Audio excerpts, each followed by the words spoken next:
এই বাংলাদেশে আমরা হাজারো নির্যাতন সহ্য করলাম। দীর্ঘ 16-17টা বছর ধরে আপনার আমার বাক স্বাধীনতাটা পর্যন্ত দুনিয়ায় যারা আদায় অধিকার হিসাবে আদায় করতে দেয়নি, এই জমিনে একটার পর একটা জুলুম নির্যাতন আপনার আমার উপরে চালিয়েছে। এই দুনিয়ার ময়দানে এই মানুষগুলোকে তো কোরআনের পথে আহ্বান করা হয়েছিল, ডাকা হয়েছিল। হাজারো কোরআনের বিধান দিয়ে তাদেরকে দেশ চালানোর কথা বলানো হয়েছিল। এক কথা বলে না কেন? সব দিক দিয়ে সর্বক্ষেত্রে তাদেরকে ডাকা হয়েছে। আপনি তাকিয়ে দেখেন এই মানুষগুলোর নামের আগে মোহাম্মদ, মুসাম্মদ একাধারে সুন্দর করে লাগানো আছে। কুড়িগ্রামের মুসলমানেরা এত কায়দায় মুসলমান ঘরে জন্ম নেওয়া সন্তানকে কোরআনের পথে ডাকার কারণে, কোরআনের পথে আন্দোলন করার কারণে, কোরআন বিজয় করার কারণে, কোরআনের হুকুমত কায়েমের ব্যাখ্যার পিছনে ডাকার কারণে এদেশের হাজারো এরকম মুসলমানের সন্তানেরা আলেমদেরকে নির্যাতন করেছে। একাধারে ধরে ধরে রিমান্ডে নিয়েছে, জেলে ভরিয়েছে। আলেমরা তো এ কথা জানতো যে হে নবী, কাফের যারা হবে তাদেরকে ডাকলেই কি আর না ডাকলেই কি? এই আয়াতটা আপনার জন্মের হাজার হাজার বছর পূর্বের আয়াত। এরপরেও আপনি মিলিয়ে দেখেন, এখন থেকে শুরু করে যদি ধরেন কিয়ামতের আগ পর্যন্ত যত আলেম আসবে মানুষের মাঝে, যারাই কোরআন দিয়ে কথা বলতে যাইবে ওরা সঙ্গে সঙ্গে আয়াত পড়ে পড়ে ব্যাখ্যা দেবে। কারণ দুনিয়ার ময়দানে কাফের যারা হয়, বেঈমান যারা হয়, তাদেরকে আপনি যতই কোরআনের পথে ডাকেন না কেন ওরা কোনোদিন আপনার ডাকে সাড়া দেবে না। ওরা আসবে না ইসলামের পথে, ওরা মানবে না এই কিতাব। বরং তারা তাদের জবান দিয়ে একটাই স্লোগান দেবে। আবু জাহেল যেমন আজ থেকে হাজার হাজার বছর আগে বলেছিল আল গাউফিহি লাআল্লাকুম তাগলিবুন। সূরা হামিম সেজদা 41 নম্বর সূরা 24 নম্বর পারার এটা পাবেন আপনি 26 নম্বর আয়াতের মাঝের অংশে। আবু জাহেল যেমন ওর জবান দিয়ে বলেছিল সব চলু, আব্দুল্লাহর বেটা মোহাম্মদ যেন কোরআন বলতে না পারে। এই বাংলাদেশে আপনি মিলিয়ে দেখেন, এই আবু জাহেলের মতো হাজারো ক্যারেক্টার অনেক মুসলমানের মধ্যে পাওয়া যায়। আপনি তো মুসলমানই দাবি করলে হয় না। আপনি কে নিয়ে মুসলমান দাবি করেন আমার বুঝেও আসে না। কিভাবে আপনি নিজেকে মুসলিম দাবি করে বসে আছেন? হয়তো বলবেন যে গরুর গোশত খাই, সুন্নাতে খাতনা করে দিয়েছে ছোটবেলায়, এই নিয়ে দাবি করেন মুসলমান। অথচ আল্লাহর কিতাব বলে মুসলমান শব্দের শাব্দিক অর্থ তো আত্মসমর্পণকারী, সারেন্ডারকারী। আপনাকে আমি কিতাবের পথে ডাকছি আর আপনি ঘাড় বাঁকা করে দৌড়ান। আপনি কেমনে মুসলমান হন আমাকে বলেন তো? কোন দিক দিয়ে আপনি মনে হয় যে আমি মুসলমান? কারণ আপনার ব্যক্তিটাতে আজ কোরআন নেই, আপনার সমাজ জীবনে আজ কোরআন নেই, আপনার রাজনীতি জীবনে কোরআন নেই, অর্থনৈতিক জীবনে কোরআন নেই। যেখানেই তাকাচ্ছেন ওই জায়গায় ইসলামের একটা বিধানও নেই। কোন দিক দিয়ে বলেন আমি মুসলমান? এ কোরআনে কি সমাজ জীবনের আয়াত নেই? কথা বলে না কেন? এ কোরআনে কি রাজনৈতিক জীবনের আয়াত নেই? এ কোরআনের মধ্যে আপনার একটা পরিবার চালানোর ক্ষেত্রে কেমনে চালানো লাগবে আয়াত নেই। একটারও কাছে তো আপনি আসতে পারেন না, আত্মসমর্পণ করতে পারেন না, সারেন্ডার করতে পারেন না। ওই যে কোরআনের আয়াত, নবী এদেরকে ডাকলেই কি আর না ডাকলেই কি এরা কোনোদিন মানবে না। আল্লাহ ঘোষণা দিচ্ছে হে নবী, এরা কোনোদিন মানা তো দূরে থাক, বরং ঈমান পর্যন্ত দুনিয়ায় এরা আনবে না। কুড়িগ্রামের মুসলমানেরা এই ব্যাখ্যাটা দেওয়ার পিছনে আপনাকে আমার কারণ আছে। কারণ এই দুনিয়ার ময়দানে আমরা তাকে যেটা দেখতে পারলাম, লেডি ফেরাউন পালানোর পরে ডক্টর ইউনূস সহকারে এই দেশে উপদেষ্টা পরিষদ গঠন হয়ে গেল। আমরা তাকিয়ে দেখেছিলাম যে ছাত্ররা আন্দোলন করেছিল, এদের মধ্য থেকেও অনেকে উপদেষ্টা হিসাবে দায়িত্ব পালন করছে। এরপরে নতুন করে আবারও উপদেষ্টা নিয়োগ দিয়েছে, এর ভিতরে একজনকে দিয়েছে যে এতদিন এই লেডি ফেরাউনের পা চাটতো। এটা তো শাহবাগী। এ তো নিজে শাহবাগে গিয়ে বলেছিল আমি আলেম ওলামাদের ফাঁসি চাই, ফাঁসি দিয়ে দুনিয়ার থেকে বিদায় করা হোক। আপনি ইতিহাস ভালো করে পড়ে দেখবেন, ইন্টারনেটে আজও অনেকগুলো ভিডিও আছে। শাহবাগের চত্বরে হাজারো আলেম ওলামাদেরকে একাধারে পাখির মতো দুনিয়ার থেকে বিদায় করে দেওয়া হয়েছিল, মেরেছিল। এ বলছে যে আমি বিচার চাই। যখন ছাত্রদের আলেমদের মারা হলো, এই সরোয়ার ফারুকি বলেছে শাহবাগের চত্বর জঞ্জাল মুক্ত হয়ে গেল।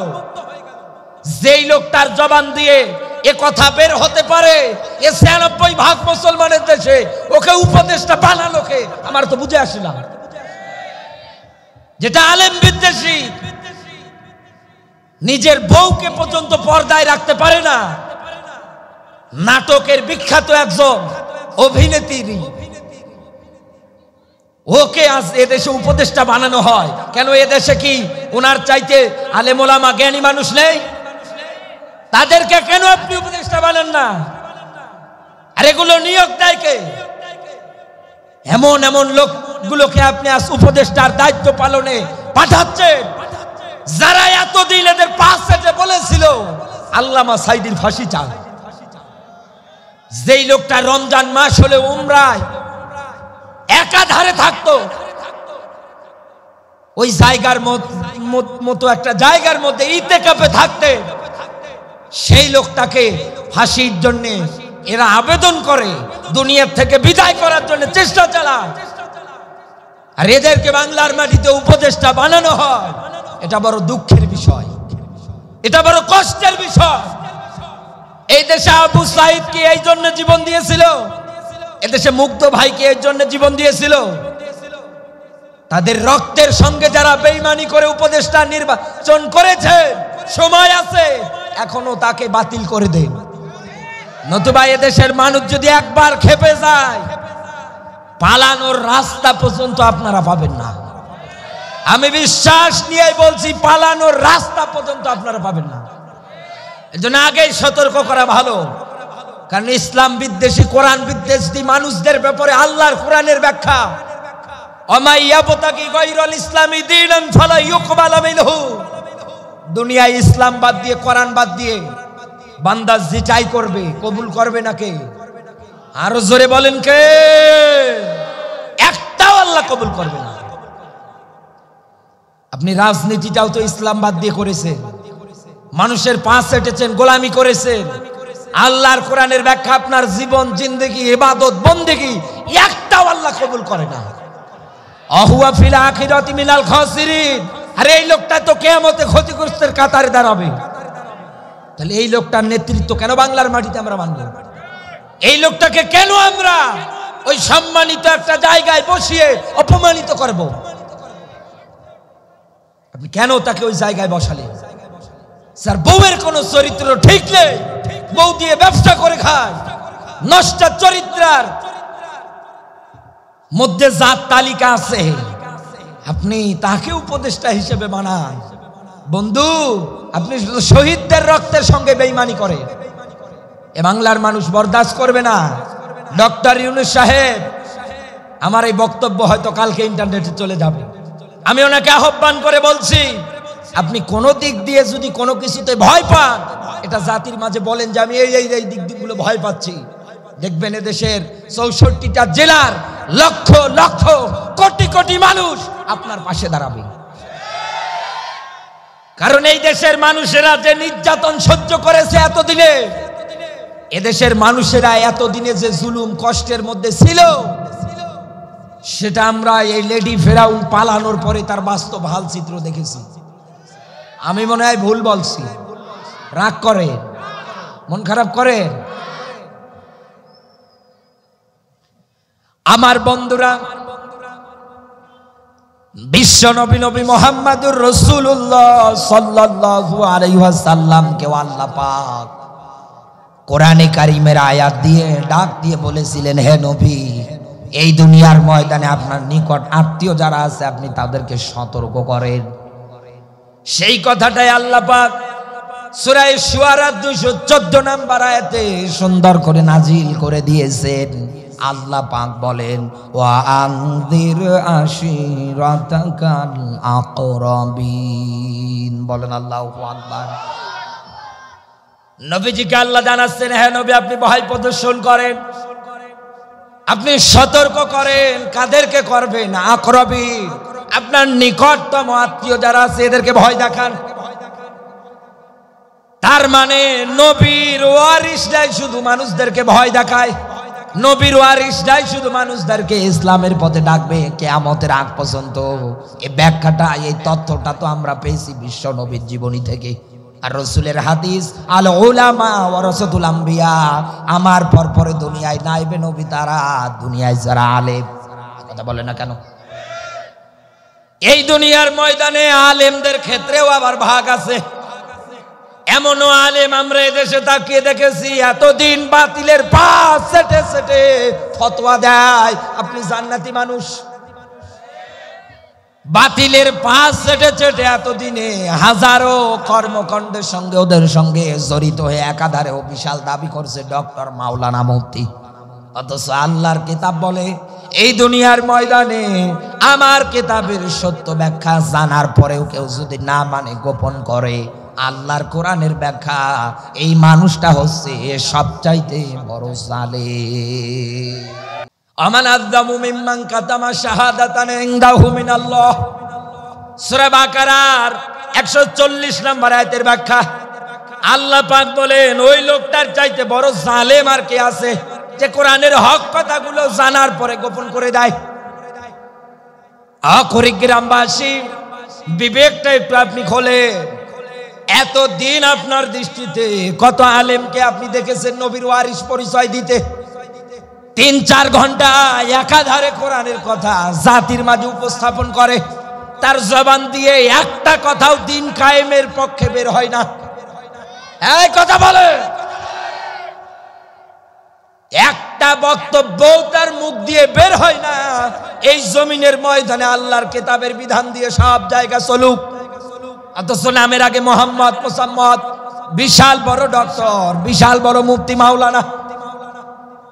এই দুনিয়ার ময়দানে বিশ্ব নবী নবী মোহাম্মদ রাসূলুল্লাহ সতর্ক করার জন্য আয়াত অনুসারে আমি আপনাকে বলছি, নবীজি ওই সময় সাফা পাহাড়ের পাদদেশে দাঁড়ালেন, জাতির লোকদেরকে আহ্বান করলেন।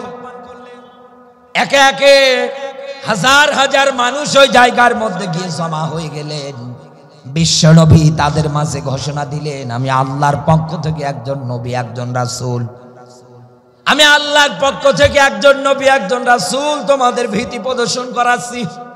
আমি যদি তোমাদেরকে এখন বলি এই সাফা পাহাড়ের পাদদেশে একদল লোক অস্ত্র শস্ত্র নিয়ে লুকিয়ে আছে, একটু পরেই তোমাদের প্রতি অ্যাটাক করবে, আক্রমণ করবে, তোমরা কি এই কথাটা মানো, বিশ্বাস করো? ওই জায়গার মধ্যে যত লোক ছিল সবাই ডাক দিয়ে বলছে যে হ্যাঁ, এটা আমরা বিশ্বাস করি 100-100, কারণ তোমার জবান দিয়ে আজ পর্যন্ত কোনো মিথ্যা কথা আমরা শুনি না। আল্লাহর নবী, বিশ্ব নবী জনাবে মুহাম্মদুর রাসূলুল্লাহ সাল্লাল্লাহু আলাইহি ওয়াসাল্লাম ডাক দিয়ে বললেন, আমি আল্লাহর নবী, আমি তোমাদেরকে জাহান্নামের শাস্তির আযাব থেকে ভয় দেখাচ্ছি। এমনকি নিজের মেয়ে ফাতেমাতুজ জোহরাকে ডাক দিয়ে বলে, মা, নিজের ঈমান আর আমল যদি ভালো না থাকে আমার পরিচয় দিয়েও তুমি বাঁচতে পারবা না। আমার মেয়ে বলে যে জাহান্নামের আগুন থেকে বাঁচবা, এটা কিন্তু পারবা না। দুনিয়ার থেকে তোমাকে আমল করে করে মরণের পরে জাহান্নাম থেকে বাঁচা লাগবে। বিশ্ব নবীর কথা সঙ্গে সঙ্গে মুখ দিয়ে যখন বের হয়েছে, ওই জায়গার মধ্যে উপস্থিত নাম তার আবু লাহাব। আমরা জানি নবীজির চাচাইনি, এক কথা বলে না কেন? নবীজির জবানে যখন এই কথা শুনেছে সঙ্গে সঙ্গে পাথর উঠিয়েছে। পাথর উঠিয়েই শুধু শেষ করে দেয়নি, ও নবীজিকে অভিশাপ দিচ্ছে। ডাক দিয়ে বলতেছে, তোমার প্রতি এখন থেকে শুরু করে সারাটা দিন যেন অভিশাপ হয়, তোমার উপরে যেন গজব পড়ে। এতটুকুন বলেই শেষ করে দেয়নি, হাতের পাথর উঠিয়ে নবীজির দিকে ছুঁড়ে মেরেছেন। আমার আল্লাহ কিন্তু বরদাস্ত করেননি। বিশ্ব নবীর দিকে যখন পাথর ছুঁড়ে মেরেছে, সঙ্গে সঙ্গে আল্লাহর কোরআনের আয়াত তাব্বাত ইয়াদা আবি লাহাবি ওয়া তাব, বলেন আল্লাহু আকবার। আল্লাহ পাক বলেন ধ্বংস হোক আবু লাহাব, ওর দুই হাত, ও নিজেও। পুরো কোরআন পড়ে মেলাবেন, কোন কাফেরের নামে আল্লাহ পাক পূর্ণাঙ্গ সূরা নাজিল করে দেয় নাই। এক কথা বলেন না কেন? একটা লোকের নামে পূর্ণাঙ্গ একটা সূরা নাজিল করে দিয়েছে কাফেরদের ক্ষেত্রে, তার নামই হচ্ছে আবু লাহাব। আল্লাহ সতর্ক করে দিয়েছে, নবীর সঙ্গে যেমন বেয়াদবি করেছে, অভিশাপ দিয়েছে, নবীকে যেমন কষ্ট দিয়েছে, কিয়ামতের আগ পর্যন্ত নবীর ওয়ারিসদের কেউ যদি এই রকম আবু লাহাবেরা যুগে যুগে তৈরি হয়ে কষ্ট দেয়, আবু লাহাবের যা হয়েছে এদেরও তাই হবে। নবীর দিকে আল্লাহ পাথর মারাটা বরদাস্ত করেন নাই, সহ্য করে নাই। আয়াত পর্যন্ত নাজিল করে বলছে ধ্বংস হোক আবু লাহাব, ওর দুই হাত, ও নিজেও। ইতিহাস সাক্ষী, এই আবু লাহাবকে আমার আল্লাহ পাক শান্তিতে দুনিয়ায় থাকতে দেয়নি, ওর এমন মরণ হয়েছিল ইতিহাসে। এখানে যারা জ্ঞানী মানুষ আছে, ইতিহাস যারা পড়েছে, আয়াত অনুযায়ী এই আবু লাহাবের নিকৃষ্টতম মরণ হয়েছে। ও শরীরে প্লেগ রোগ ধরা পড়েছিল। সন্তান আদি যারা আছে দরজা জানলা বন্ধ করে একটা ঘরের মধ্যে ওকে আটকিয়ে ফেলেছে, ঘরের মধ্যে আটকা, ওই জায়গা থেকে বের হতে পারে না। একটা পর্যায়ে ঘর থেকে বের করে জঙ্গলে ফালিয়ে দিয়ে এসেছে। ওই জায়গার মধ্যে কুকুর শেয়ালে আবু লাহাবের লাশটা খেয়েছে।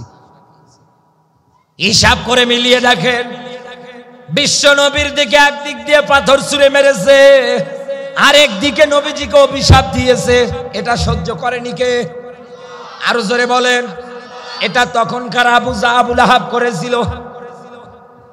বর্তমান সময়ের আবু লাহাব যারা, এরা 5ই আগস্টের আগে একটাই ধান্দা এদের ছিল, এদের যদি মতের বিরুদ্ধে যেত তখনই এরা রাজাকার বলে 71-এর মানবতা বিরোধী অপরাধী বলে জেলখানায় আটকাতো।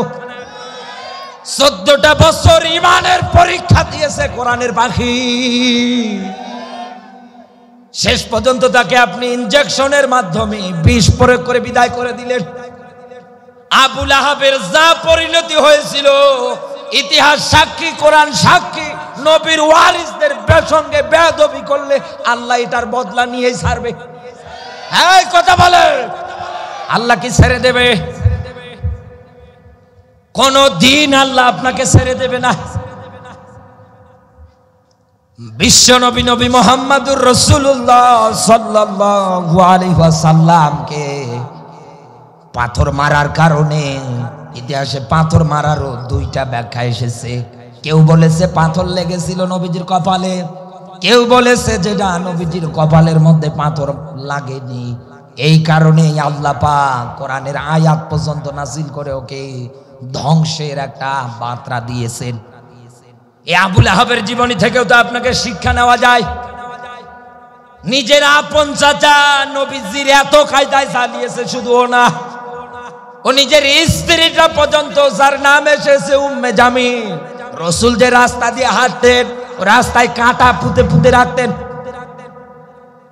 আবু লাহাবের স্ত্রী আর আবু লাহাব মিলে যেভাবে নবীজিকে কষ্ট দিয়েছে, এই বাংলাদেশে মিলিয়ে দেখেন এই রকম ক্যাটাগরিতে হাজারো মুসলমানের সন্তানেরা পড়ে আছে।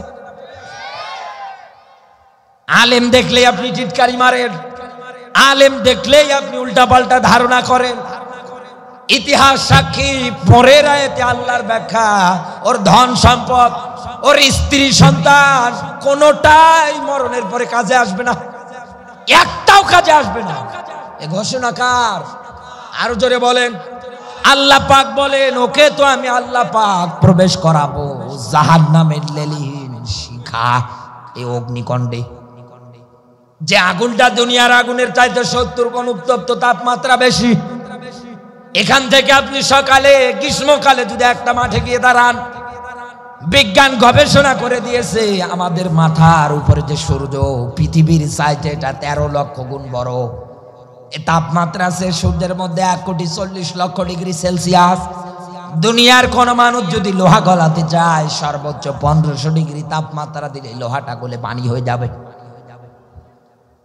এই সূর্য থেকে আমাদের দেশের হিসাব অনুযায়ী আলো আসতে সময় লাগে 8 মিনিট, অথচ বিজ্ঞান জানিয়েছে আলো 1 সেকেন্ডে যেতে পারে 1,86,000 মাইল। হিসাব করে আপনি মিলিয়ে দেখেন কত হাজার হাজার মাইল দূর থেকে সূর্য তাপ দেয়। গ্রীষ্মকালে মাঠে গেলে তাই থাকতে পারেন না। আর দুনিয়ায় যদি আবু লাহাবের স্ত্রীর মতো চরিত্র নিয়ে তৈরি হয়, আল্লাহর কোরআনের আয়াত, ওদেরকে আল্লাহ জাহান্নামের লেলিহান অগ্নি শিখার মধ্যে জ্বালাবে। এ কথা কার? এ কথা কার? এ কথা কি আমার বাবার? এই জন্যই তো আমি আপনাকে ডাকছি। আর নবীজি এটাই তো বলার জন্য সাফা পাহাড়ের পাদদেশে উঠেছিলেন। নিজের পরিবার অধীনস্থের ব্যাপারে যেহেতু আয়াত, যেদেরকে বাঁচান জাহান্নামের আগুন থেকে। নবীজি যেমন সতর্ক করতে গিয়ে অভিশাপ আর পাথর খেয়েছিলেন, নবীর ওয়ারিসদের দিকে তাকান, এই দুনিয়ার ময়দানে তারাও এরকম নির্যাতন সহ্য করছে। আমি মনে হয় বেশি বলছি, কষ্ট হচ্ছে ভাই, বোঝা যাচ্ছে কথা? মাইক একদম ভালো না, একদম মাইক ভালো না। বারবার বলছি ওনাকে একটু সাউন্ড বাড়িয়ে দেন আর ইকো দেন, এত গলা টানছে, কিভাবে কথা বল?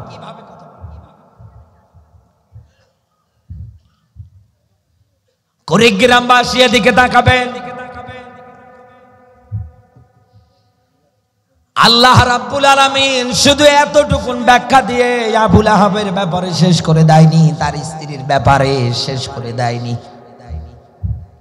এই দুনিয়ার ময়দানে আল্লাহ পাক তাদের জীবনী থেকে আপনার কি যেন শিক্ষা নিয়ে চলতে পারেন, তার দৃষ্টাল উজ্জ্বল আল্লাহ কোরআনের মধ্যে নোট করে আমনে দেয়নি।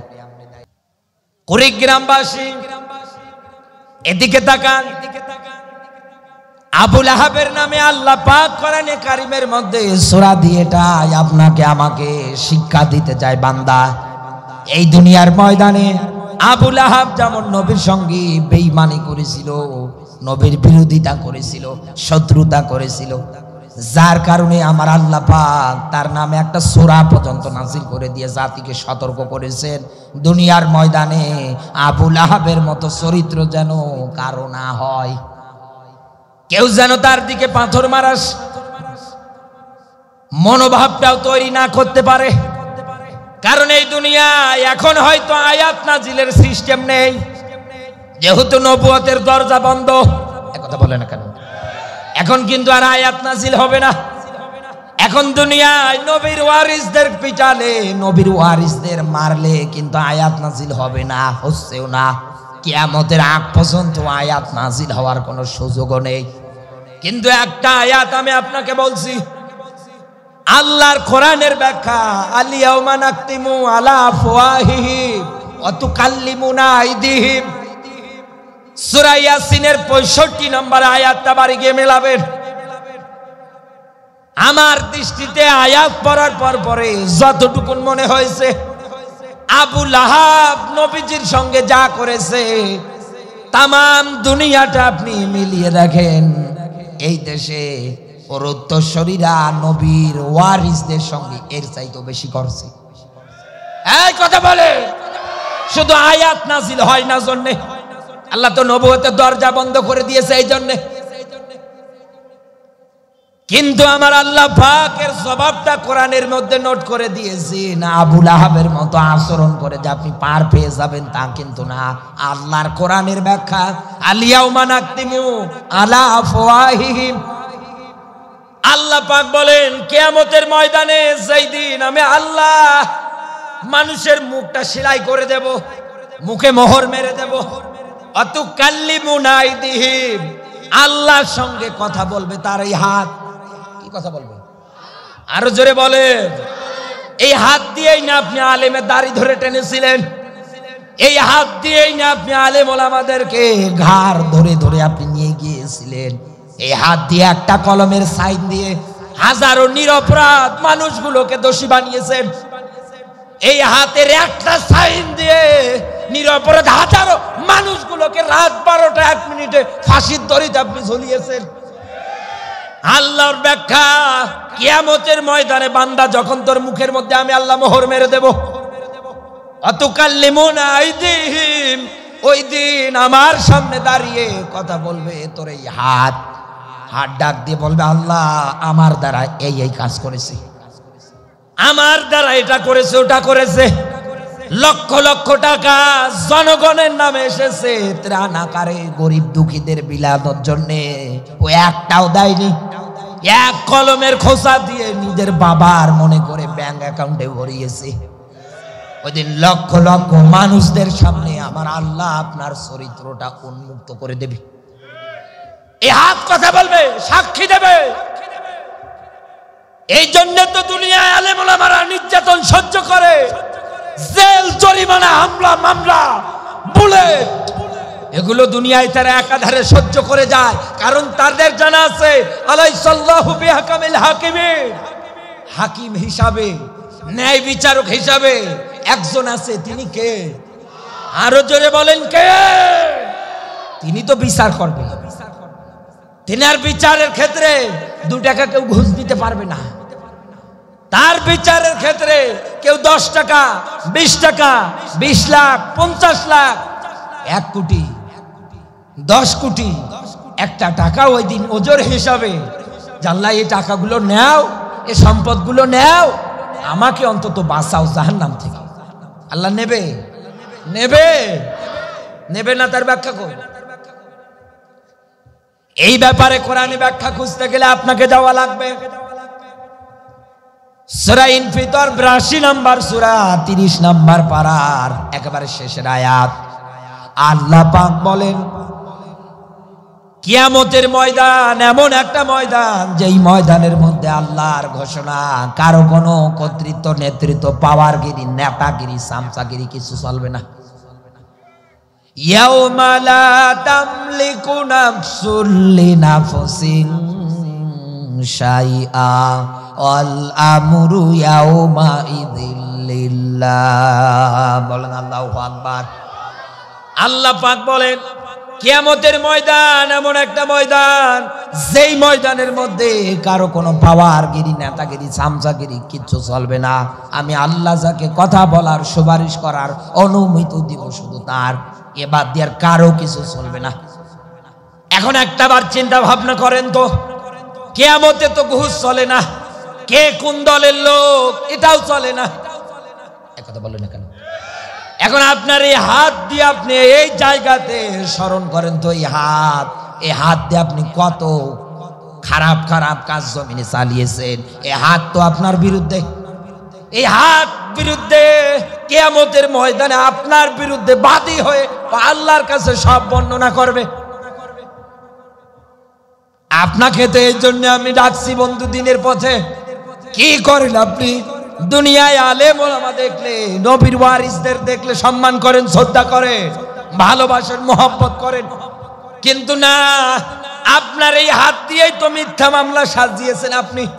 আপনার এই হাত দিয়েই তো আপনি নিরপরাধ মানুষগুলোকে দুনিয়ার থেকে একাধারে বিদায় করার চেষ্টা চালিয়েছেন। কথা বলে না কেন? এই হাতের জবান আল্লাহ খুলে দেবে।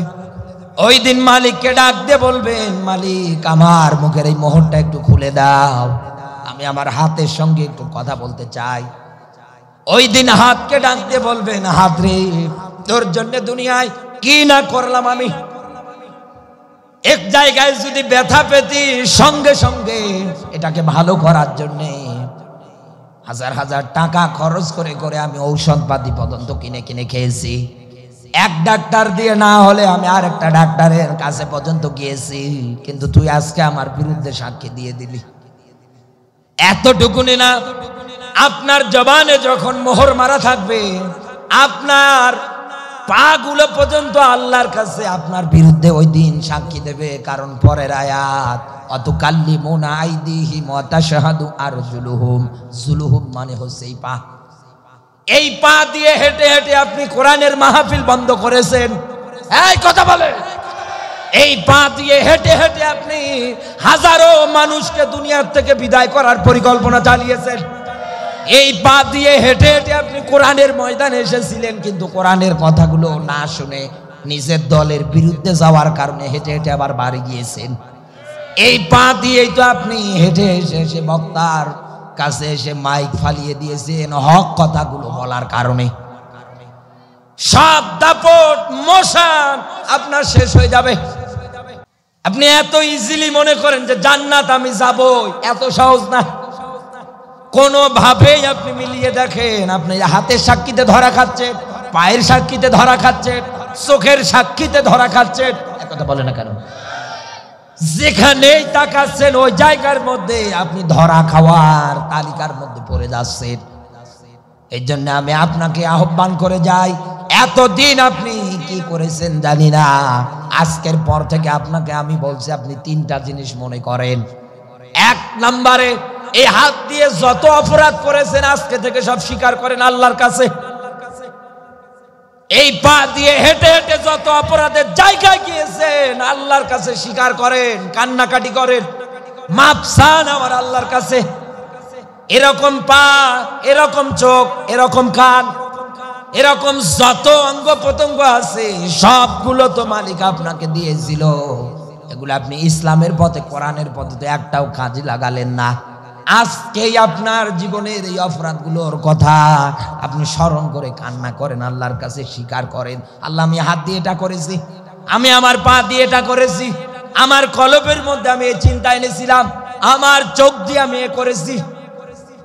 দুই নম্বরে, এই অপরাধগুলোর জন্য আপনি অনুতপ্ত হন, অনুশোচনা করেন। তিন নম্বরে, আপনার জবান দিয়ে আপনি পণ প্রতিজ্ঞা করেন, আল্লাহ জীবনও আর আমার দ্বারা এরকম খারাপ কাজ হবে না। আল্লাহর ব্যাখ্যা, ফাউলাইকা ইউবাদদিলুল্লাহু সাইয়্যাতিহিম হাসানাত। বলেন আল্লাহু আকবার।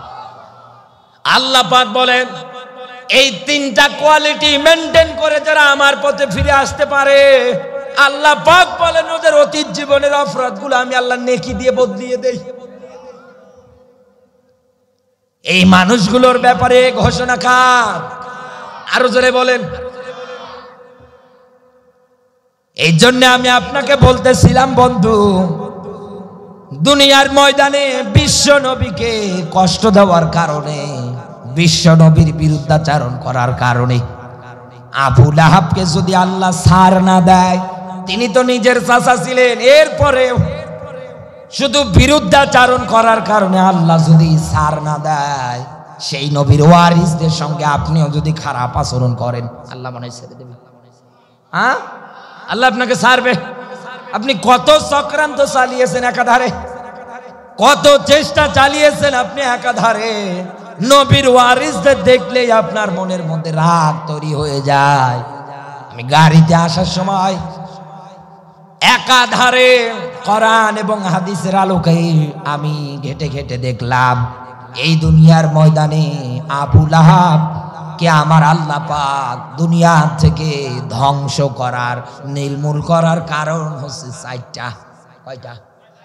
আরো জোরে বলেন। সূরা লাহাবের ব্যাখ্যায় পাবেন আপনি এই শব্দগুলো। এক নম্বরে, এই আবু লাহাবকে আল্লাহ ধ্বংস করেছেন, এক নাম্বার কারণ এ জুলুম করতো মানুষের উপরে, মানুষের উপরে পাপাচার করতেন, জুলুম করতেন। আর জুলুমের ব্যাপারে বিশ্ব নবীর ব্যাখ্যা, দুনিয়ায় যারা মানুষের উপরে জুলুম করবে কিয়ামতের দিন জুলুমটা তো তাদের জন্য অন্ধকার হিসাবে দাঁড়াবে। এতটুকুনে ব্যাখ্যায় শেষ না, আল্লাহর কোরআনের ব্যাখ্যা, এই দুনিয়ার ময়দানে যারা মানুষ, ওই মানুষের উপরে জুলুম করে তাদের ব্যাখ্যা, ইন্নামাস সাবিলু আলাল্লাযিনা ইয়াযলিমুনান নাস। আল্লাহ পাক বলেন, আমি মামলা দেব তাদের বিরুদ্ধে। এক নম্বরে তারা দুনিয়ায় যারা মানুষ, ওই মানুষের উপরে জুলুম করেছে। আবু লাহাবের মতো আপনি তো জুলুমকারীর কাতারে অন্তর্ভুক্ত। কথা বলেন না কেন? আপনার হাতের দ্বারা, জবানের দ্বারা, সব দিক দিয়ে আপনি মানুষের উপরে জুলুম করেছেন। এই জুলুম করার কারণে নবীর উপরে আল্লাহ যদি আবু লাহাবকে ছেড়ে না দেয়, আর আল্লাহর কোরআনের আয়াত যদি এই হয়, আমি নিজে মামলা দেব, নিজে মামলা দায়ের করব তাদের বিরুদ্ধে। 1 নম্বরে যারা মানুষের উপরে জুলুম করে, 2 নম্বরে এই দুনিয়ার ময়দানে যারা সীমা লঙ্ঘনকারী হয়। আপনি বলেন তো কিয়ামতের ময়দানে আপনার বাঁচার মতো কোনো উপায় আছে? কোন রাস্তা আছে? আপনি তো ধরা খাবেন। ইতিহাসে এরকম জুলুম নির্যাতন যারাই করেছিল একটাও দুনিয়ায় স্থায়ী হয় নাই। এই শুধু আবুল আহাব না, হযরতে নূহ আলাইহিস সালাতু ওয়াস সালাম দ্বীনের দাওয়াত দেওয়ার কারণে জাতির লোকেরা তার উপরে জুলুম করত, মারতে মারতে বেহুশ করে ফেলতেন, ময়লার স্তূপে তাকে ফালিয়ে দিয়ে আসতেন, সেন্সলেস হয়ে পড়ে আছে। আল্লাহর পয়গম্বর হযরতে নূহ আলাইহিস সালাতু ওয়াস সালাম একটা মাত্র অপরাধ, লা ইলাহা ইল্লাল্লাহ, এই ঘোষণাটা দেওয়ার কারণে নবী নূহের উপরে ওই সময়ের জাতির লোকেরা অমানবিক নির্যাতনটা চালিয়েছে। মারতে মারতে এরকম অজ্ঞান করে ফেলতেন, বেহুশ হয়ে যেতেন, হাত পা ধরে ময়লার স্তূপে ফালিয়ে দিয়ে আসতেন। যখন এই নূহ নবীর জ্ঞান ফিরে আসতেন, তিনি সঙ্গে সঙ্গে আবার দ্বীনের দাওয়াত দেওয়ার জন্য মানুষের কাছে যেতেন। এত জুলুম, এত নির্যাতন একাধারে নবী নূহের উপরে ওই সময়ের জাতির লোকেরা চালিয়েছে। আল্লাহর কাছে নূহ আলাইহিস সালাতু ওয়াস সালাম দোয়া করেছিলেন, আল্লাহ কাফেরের একটা আইন্দা বাচ্চাকেও দুনিয়ায় বাঁচিয়ে রাখবে না। দোয়া কবুল করেছে কে? আরো জোরে বলে। আল্লাহ এমন প্লাবন দিয়েছিলেন, এমন গজব দিয়েছিলেন, ইতিহাস পড়েন আর আল্লাহর কোরআন পড়ে মিলিয়ে দেখেন। নূহের জাতিকে আমার আল্লাহ পাক একেবারে নিশ্চিহ্ন করে দিয়েছে। নূহ নবী যেমন বলেছিল একটা কাফেরের আন্ডা বাচ্চাও যেন জিন্দা না থাকে, ওই সময় একটাও কি বেঁচে ছিল? একথা বলে না কেন? একটাও কি ছাড় পেয়েছিল? নিজের সন্তান এটাও বিরুদ্ধে, নিজের স্ত্রী পর্যন্ত বিরুদ্ধে, একটাকেও আল্লাহ ছাড় দেয়নি। শুধু ইসলামের কোরআনের বিরুদ্ধাচারণ করার কারণে, দ্বীনের দাওয়াত দেওয়া নবীর উপরে জুলুম করার কারণে আমার আল্লাহ পাক নূহের জাতিকে ধ্বংস করে দিয়েছে। হযরত ইব্রাহিমের সময় ছিলেন নমরুদ, এত জুলুম, এত নির্যাতন, একটা পর্যায়ে আগুনের মধ্যে পর্যন্ত ফালিয়ে দিলেন। দেখলেন যে ইব্রাহিমের তো কিছু হয় না। কথা বললেন, তিনি আগুনে পড়ে আছে, তার তো কিছুই হয় না, একটা লোমকূপের পর্যন্ত ক্ষতি হচ্ছে না।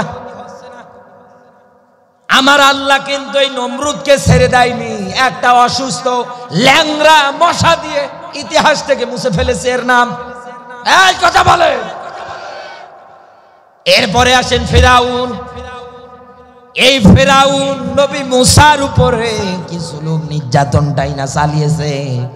মায়ের পেটে আসার আগেই ওকে জ্যোতিষী বলছে এমন একজন আসবে, আসলে পরে তোমার ক্ষমতা ওর হাতে চলে যাবে, তাহলে কোন পুত্র সন্তান যেন জন্মগ্রহণ করতে না পারে। শেষে আল্লাহর কি মহিমা, হযরত মুসা আলাইহিস সালাতু ওয়াস সালাম মায়ের পেট থেকে ভূমিষ্ঠ হয়ে দুনিয়ায় আসলেন। তার মা তাকে নদীতে ভাসিয়ে দিলেন। মুসা শব্দের অর্থ ভাসমান, পানিতে কোনো কিছু ভাসমান থাকা। ভাসতে ভাসতে একেবারে ফিরাউনের ঘাটে কিনারায় যখন তিনি আসিয়াকে নিয়ে ওই জায়গার মধ্যে গল্প করতেছিলেন বসে বসে, তাকিয়ে দেখে একটা দোলনার মধ্যে ছোট্ট একটা বাচ্চা দেখা যায়। সিন্দুক খুললেন, ভিতরে দেখলেন যে ছোট্ট একটা বাচ্চা দৌড় দিয়েও তরবারি আনতে গিয়েছে, যে এটাই আমার শত্রু। ওই জায়গা থেকে আমার আল্লাহ বাঁচালেন। ছোটবেলায় কোলে নিতে গিয়েছে, আদর করে চুমু দিতে গিয়েছে, এক জোরে একটা সোয়ার মেরেছে। বলছে ছোট মানুষ এত জোরে সোয়ার মারলো, পরীক্ষা করব আমি।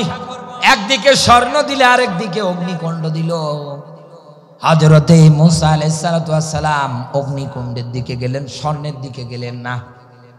এইভাবে ধাপে ধাপে হত্যা করার পরিকল্পনা চালাচ্ছিলেন, যে যদি আমার শত্রু প্রমাণিত হয় আমি মেরে ফেলবো।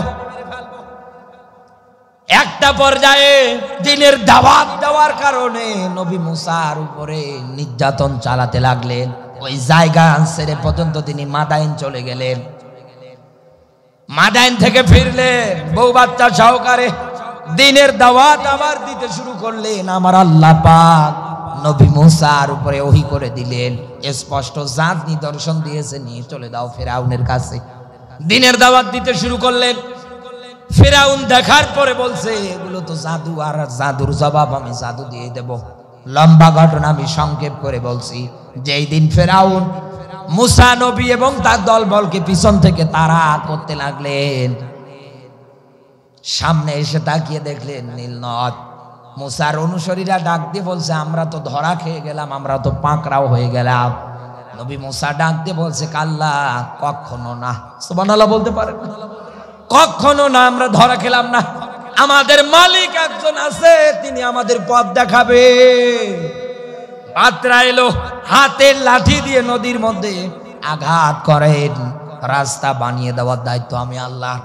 লাঠি দিয়ে আঘাত করার সঙ্গে সঙ্গে 12 দিকে 12টা রাস্তা তৈরি হয়ে গেল। মুসার অনুসারী পার হয়ে চলে গেলেন। ফেরাউন আসার পরে তাকিয়ে দেখলেন, এ তো মনে হচ্ছে হাইওয়ে ইন্টারসিটি রাস্তা, আমিও যাব। রাস্তায় নেমে যখন মাছ বরাবর এসেছে নীল নদের, আল্লাহ পানি যখন একেবারে একত্রিত করে দিলেন, রাস্তা বন্ধ করে দিলেন। ওই জায়গার মধ্যে বারবার চুপবানি খায় আর ওঠে আর ডাক দিয়ে বলে, আল্লাহ, আমি বানি ইসরাইলের নবী মুসার প্রতি ঈমান আনলাম। আমি ঈমান আনলাম ওই বানি ইসরাইলের নবী মুসার উপরে। আল্লাহ, আমি তো একজন মুসলমান, এরপরেও তুমি আমার সুব্বাও কেন? আল্লাহ পাক ডাক দিয়ে বলে, এই বেটা, তুই কিসের মুসলমান? তুই তো সন্ত্রাসী। কথা বলে না কেন? তুই হাজার হাজার মানুষকে দুনিয়ায় আসতে পর্যন্ত দেশনি, তুই এখন দাবি করিস যে আমি মুসলমান। আমি মুসলমান না, তুই মুসলমান না, তুই তো সন্ত্রাসী।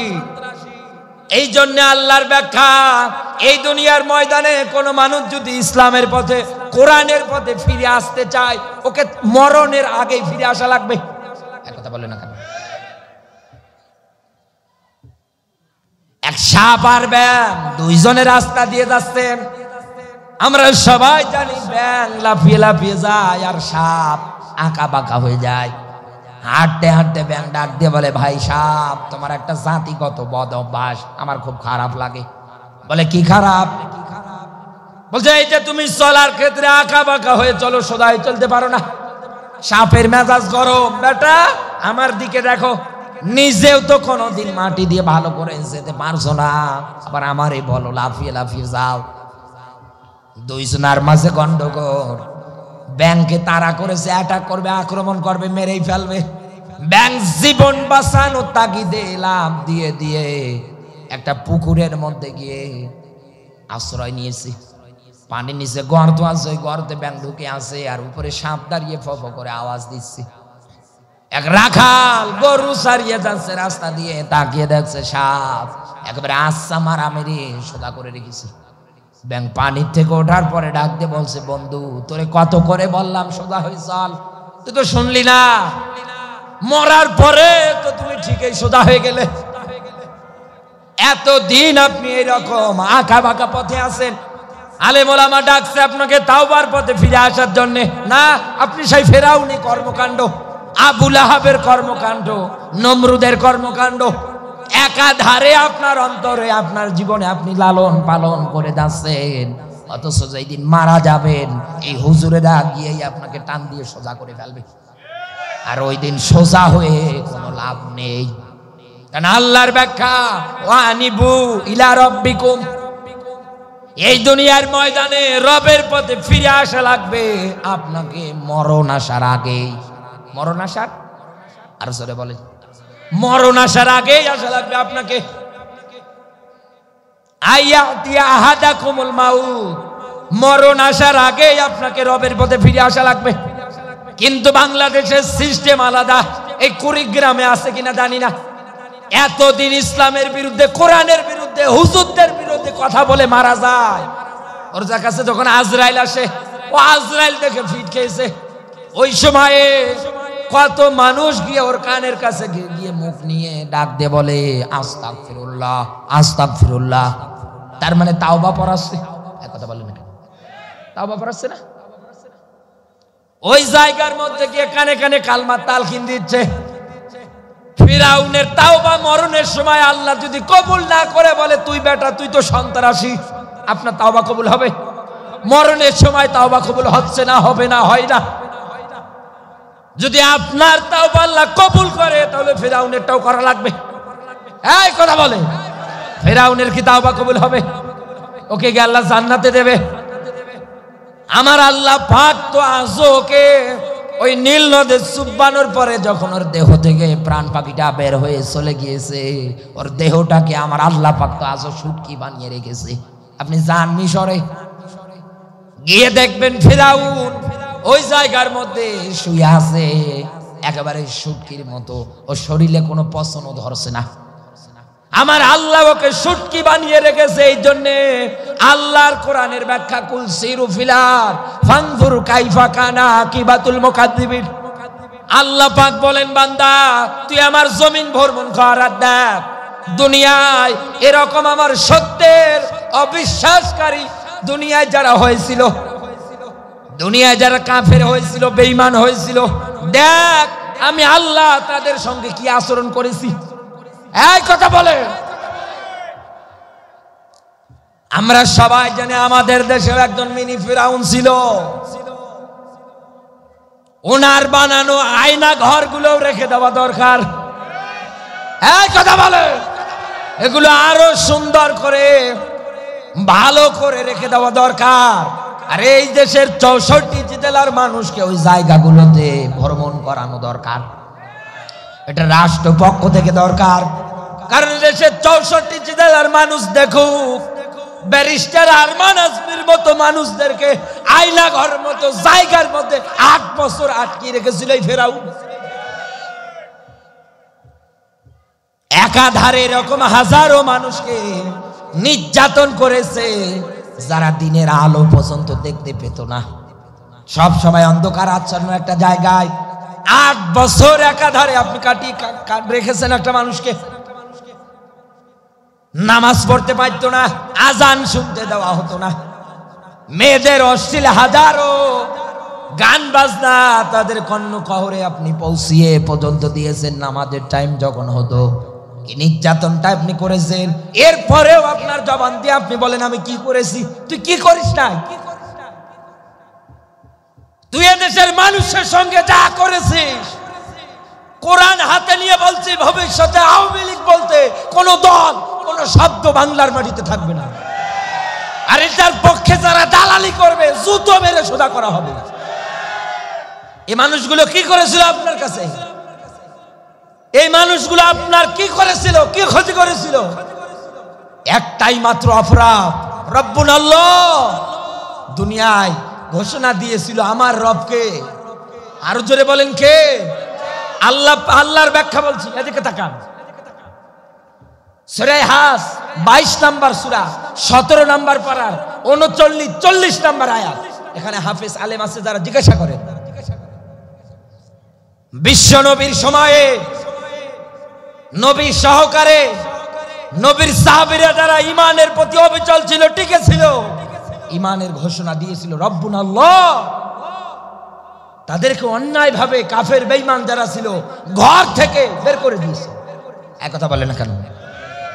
অন্যায় ভাবে। 2 নম্বরে 39 নম্বর আয়াতের ব্যাখ্যায় 2 নম্বর পয়েন্টটা, তাদের উপরে অত্যাচার করত, নির্যাতন করত একটা মাত্র কারণ, যারাই বলেছিল রব্বুন আল্লাহ, আমাদের রবকে। আরো জোরে বলে, আরো জোরে বলে রব্বুন আল্লাহ। শুধু এতটুকুন ঘোষণাই না, রব মানে আইনদাতা, রব মানে অভিভাবক, রব মানে উকিল, রব মানে রিজিকদাতা। এই দুনিয়ার ময়দানে আল্লাহ বাদ দিয়ে আর কারো আইন আমরা মানতে রাজি না। আরমান আজমির মতো মানুষেরা এই ঘোষণা দেওয়ার কারণে আপনি তাদেরকে 8 বছর আয়না ঘরে আটকিয়েছে। তার বাবা মীর কাসেম আলীকে আপনি ফাঁসির দড়িতে ঝুলিয়েছে। আর আপনি বলেন আমি কি করেছি, আমি আসবো দেশে। সাহস থাকলে আয়, সাহস থাকলে আয়। কেমন বাপের বেটি, তোর বানানো আয়না ঘরে তোকে আমরা আটকাবো। তুই কি করিস না? দরকার হলে ফিরাউনের মতো তোকে শুটকি বানিয়ে রাখবো। মানুষ দেখুন, এই দেশে ফেরাউনের পরে আরেকটা ফেরাউন বাংলাদেশে এসেছিল, যার নাম হাসিনা। এই কথা বলেন, মানুষ দেখুক আর স্মরণ রাখুক, এই শয়তান, এই স্বৈরাচার, এই জালেমের ব্যাপারে মানুষ জানুক। এরপরেও কিছু মানুষ দেখেন আজ তাদের নামে সাফাই গেয়ে যাচ্ছে। আপনার এসব চোখে পড়ে না? আপনার চোখে কি কুকুর প্রসাব করেছে? চোখে পড়ে না আপনার চোখে সব? ফেরাউন মানুষের উপরে অত্যাচার করার কারণে, জুলুম করার কারণে, নমরুদ, আবু জাহেল, আবু লাহাব, এরা মানুষের উপরে অত্যাচার জুলুম করার কারণে আল্লাহ যদি তাদেরকে একেবারে পৃথিবীর মানচিত্র থেকে উঠিয়ে দেয়, আপনাকেও আল্লাহ দুনিয়ার থেকে বিদায় করে দিতে 1 সেকেন্ড সময় লাগবে। আল্লাহ বলেন হালাতা আলাল ইনসানি হিলুম মিনাদ দাহরি, বান্দা কি নিয়ে অহংকার করো, কি নিয়ে অহংকার করো? তুমি তো উল্লেখ করার মতো কোনো বস্তু ছিলে না। কাইফা তাকফুরুনা বিল্লাহ, কিভাবে অস্বীকার করো, অবিশ্বাস করো? তুমি তো মৃত ছিলে, আমি আল্লাহ তোমাকে জিন্দা করব, আবার তোমাকে মরণ দেব। সুম্মা ইলাইনা তুরজাউন, তোমার জীবনের কাটানো প্রত্যেকটা সময়ের, সেকেন্ডের হিসাব আমি আল্লাহ নেব। এখানে বুকে হাত দিয়ে বলেন তো, আপনি আল্লাহর সামনে দাঁড়িয়ে হিসাব দিতে পারবেন? পারবেন? জান্নাতি সার্টিফিকেট প্রাপ্ত সাহাবীরা হাউমাউ করে কাঁদতেন আর ডাক দিয়ে বলতেন, আল্লাহ তুমি আমার হিসাবটা সহজ করে দিও। নবীর মতো মানুষ বলতেন, আবু বকরের মতো মানুষ বলতেন, আল্লাহ গাছের লতা পাতা যদি বানাতে গরু ছাগল খেয়ে হজম করতো, তোমার কাছে হিসাব দেওয়া লাগতো না। আপনি তো উল্লেখ করার মতো কোনো বস্তু না, আপনি কেমনে অস্বীকার করেন? কেমনে আপনি এগুলো অবিশ্বাস করেন? কেমনে অমান্য করেন? আপনার জবান দিয়ে বলেন আমরা 41, 71 টার্গেট নিয়ে চেয়ারে বসেছি। আপনি তো রাতে ভোট করেছেন, দিনে ভোট করেন নাই। এক কথা বলেন, দিনের বেলা যদি ভোট করতেন, এদেশের মানুষদের যদি ভোট দেওয়ার আপনি অধিকার দিতেন, জুতো পিটা করে আগেই দেশ থেকে তাড়াতো। কিন্তু আপনি তো ভোট করেছেন রাতের বেলা। আপনার অধিকাংশ নেতারা রাতে ছাত্রলীগের মতো জানোয়ারদের নিয়ে গিয়ে ভোটের বাক্স ভরিয়েছে। সকালবেলা আনুষ্ঠানিকতা দেখানোর জন্য 2-4টা ব্যালট পেপার রেখে দিয়েছেন, দিয়ে ভোটের কার্যক্রম চালাচ্ছেন, মিডিয়া এসে হাত নাড়াচ্ছেন। এক কথা বলে না কেন? আমি মনে হয় একটু বেশি বলছি। এরকমই ছিল না? এরকমই ছিল না? আল্লাহ বলে থাক, তোর 71 আর 41, শেষে 24 সালে ছাত্ররা আবাবিলের মতো 64টা জেলায় যখন নেমেছে, ঝাঁকে ঝাঁকে পঙ্গপালের মতো একটাল গুলি করে তা 10টা বুক পেতে দেয়। এই কথা বলে, প্রথমে ছিল 9 দফা, পরে এলো 1 দফা। এদেশে কোনো স্বৈরাচার, কোনো জালেম যেন থাকতে না পারে। শেষে বুবু তুমি পালানোর রাস্তা পাও না, আবার বলো যে আমি করেছিটা কি। লজ্জা শরম হায়া বলতে যে একটা জিনিস আছে, এটা যদি ওদের থাকতো তাহলে ওরা এ বাংলার মাটির দিকে চোখ তুলে তাকাতো না। এই কথা বলে, এদের তো লজ্জাই নেই। বেহেয়া, নির্লজ্জ, ছোট লোক। এতদিনে আপনি যা করেছেন, মানুষদের অত্যাচার করার কারণে আল্লাহ যদি এক একটা কওমের এরকম অত্যাচারীদের বিদায় করতে পারে, আপনাকে বিদায় করতে আল্লাহ সেকেন্ড সময় লাগবে না। এটা ভালো করে মনে রাখবেন। নমরুদ, ফেরাউন, আবু লাহাব, ইতিহাস পড়েন, জীবনী পড়েন, নিকৃষ্ট মরণ। আর আবু লাহাব ধ্বংস হয়েছে একটাই মাত্র কারণ, মানুষের উপরে অত্যাচার করার কারণ। তা আবু জাহেল, আবু লাহাব এরা নবীর সঙ্গে যা করেছে ওই সময়ে, এখনো নাইবে নবীদের কাজ, নাইবে নবীদের উপরে একই নির্যাতন চালাচ্ছে ওদের অনুসারীরা। বর্তমানের সময়ের আবু লাহাব আর অতীতের আবু লাহাব একই। কোনো তফাৎ আছে? কোনো তফাৎ আছে? নিজের মন মতো হলে ভালো, নিজের মন মতো না হলে এরা রাজাকার। আমার বন্ধুরা, দুই নম্বরে এই দুনিয়ার ময়দানে আবু লাহাব মনে করেছিল যে আমার সম্পদ, আমার সন্তান সন্ততি এগুলো অনেক বেশি, এই জন্যই মনে হয় আমি দুনিয়ায় সবচাইতে বড়, এই জন্যে মনে হয় আমি সর্বদিক দিয়ে সর্বশ্রেষ্ঠ। আপনি ইতিহাস পড়ে দেখেন, ওই সময়ে এক একটা গোত্রের মধ্যে যাদের সম্পদ বেশি আর সন্তানেরা বেশি ছিল, তারা নিজেদেরকে বড় অহংকারী মনে করতেন। তার ভিতরে একজন আবু লাহাব। আল্লাহ পাক কোরআনে কারীমের মধ্যে তার স্ত্রীর ব্যাপারে পর্যন্ত জবাব দিয়ে বলেছে, তোমার স্ত্রীর কেউ আল্লাহ ধ্বংসের তাগিদ দিয়েছে। সন্তান সন্ততি ধন সম্পদ একটাও কোনোভাবে কোনো দিক দিয়ে কাজে আসবে না। শুধু এতটুকুন ব্যাখ্যা করেই তো শেষ হয় না। আবু লাহাব দুই নাম্বার পয়েন্ট আমি যেটা পেয়েছি, ধ্বংস হওয়ার পিছনে অহংকারী করত সম্পদ নিয়ে আর সন্তানদের নিয়ে। এমনকি বিশ্ব নবীর সন্তান কাসিম আর আব্দুল্লাহ যেদিন মারা গেলেন, নবীজিকে গালি দিচ্ছে, নবীজি নির্বংশ। এক কথা বললেন না কেন? এই আয়াত এই ব্যাখ্যাগুলো আপনি অমান্য করতে পারবেন? নবীজিকে বলছেন লেজ কাটা, নির্বংশ, মুহাম্মদের বংশের প্রদীপ জ্বালানোর আর কেউ থাকলো না। বিশ্ব নবী আমার এ কথাগুলো শোনার পরে মর্মাহত হলেন, নবীজি ভেঙ্গে পড়লেন। সঙ্গে সঙ্গে আল্লাহর পক্ষ থেকে বার্তা, ইন্না আ'তাইনাকাল কাউসার, বলেন আল্লাহু আকবার।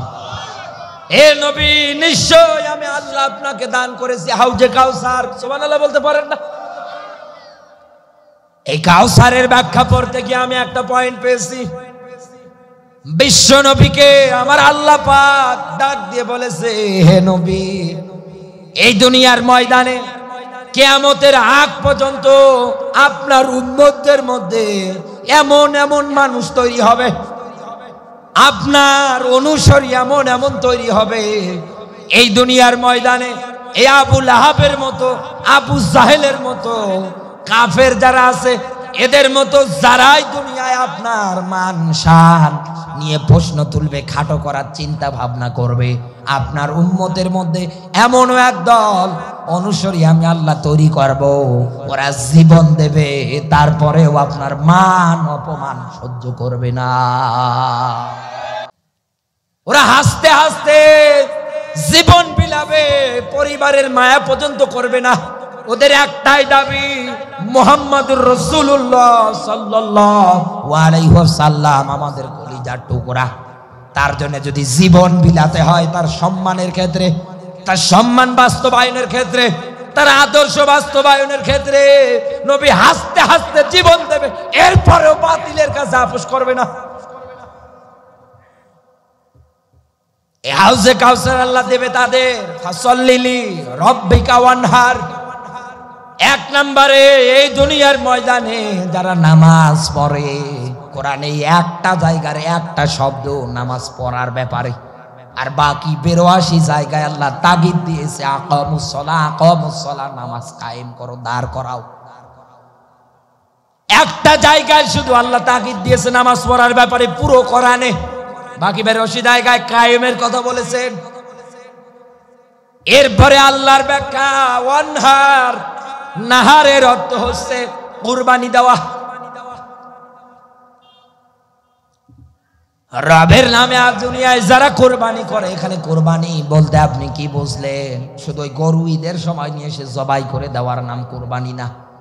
আপনি ইমামের হাতে বা নিজেও যদি জবাই করেন, ছুরি যখন হাতে নিয়েছেন, আপনি বলেন কুল ইন্না সলাতি ওয়া নুসুকি ওয়া মাহিয়ায়া ওয়া মামাতি লিল্লাহি রাব্বিল আলামিন। মালিক, আমার নামাজ, আমার হজ, আমার ইবাদত বন্দেগী যা আছে আমি সবগুলো তোমার রাস্তায় বিলালাম। এই কথা বললেন না কেন? নুসুকের অর্থ অনেকগুলো আসে। নুসুকের অর্থ এক নম্বরে হচ্ছে হজ্জের ক্রিয়াকলাপ, দুই নম্বরে কুরবানি। এরকম অনেক ব্যাখ্যা আপনি পাবেন। এই দুনিয়ার ময়দানে আপনার জীবনটা আপনি আল্লাহর রাস্তায় ওয়াকফ করে দিচ্ছেন, শুধু একটা পশু কোরবানি না, এর সাথে আপনার জীবনটা আপনি মালিককে দিয়ে দিচ্ছেন, যে মালিকের জীবন তোমার হাতে আমি কোরবানি করে দিলাম। কুরবানি দেওয়ার সময় গরু আপনি কে ফালিয়ে ইমামের হাতে ছুরি দিয়ে এ কথা বলেন, আর দেশে মাঠে ময়দানে আপনাকে খুঁজে পাওয়া যায় না। খামাখা ওই গরুর জীবনটা নষ্ট করে আপনার লাভ আছে? শুধু তো গোস্ত খাওয়া হচ্ছে আপনার। আর একটা বর্ণনা আমি পেয়েছি হাউজে কাউসারের ব্যাপারে। বিশ্ব নবী আমার মিরাজে যেই দিন চলে গেলেন, যাওয়ার পরে আল্লাহর নবী হাউজে কাউসার দেখতে যখন গেলেন, নবীজি তাকিয়ে দেখছেন আমার আল্লাহ এই হাউজে কাউসার আমাকে দান করেছে। চতুর্দিকে তাকিয়ে দেখছেন একটা শব্দ লেখা বিসমিল্লাহির রহমানির রহিম।